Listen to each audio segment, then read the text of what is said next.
বন্ধুরা প্লিজ আমার চ্যানেলটি সাবস্ক্রাইব করুন এবং পাশে থাকা বেল আইকনে ক্লিক করুন। উত্তর পূর্বাংশে ছিল এক সুন্দর গ্রাম। সেই গ্রামে ছিল দুই ভাই, লালু আর কালু। কালু ছিল চতুর, তবে খুবই স্বার্থপর। আর লালু ছিল সোজাসাপটা, পরিশ্রমী আর মায়াবান।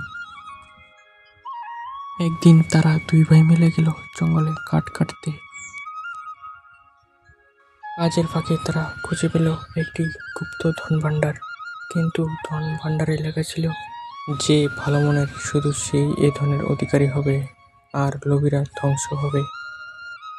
কালু ভাবল, এটা তো সবই আমার হওয়া উচিত। সে লালুকে ঠকানোর ফোন দিয়ে আটল। সে লালুকে একটা বিষাক্ত ফল খেতে দিল, কিন্তু লালুর ভাগ্যে কিছু হলো না, বরং ধন ভাণ্ডার নিজেই খুলে গেল। কিন্তু এক পরী এসে বলল, লালু, তোমার সততা ও ভালোবাসার জন্য এই ধন তোমার প্রাপ্য। আর কালু সে রূপে কাক হয়ে গেল এবং সেখান থেকে উড়ে দূরে চলে গেল। এই গল্প থেকে আমরা বুঝতে পারি যে সৎ থাকা আর হৃদয় ভালো রাখা জীবনকে সত্যিকারের ধনী করে তোলে।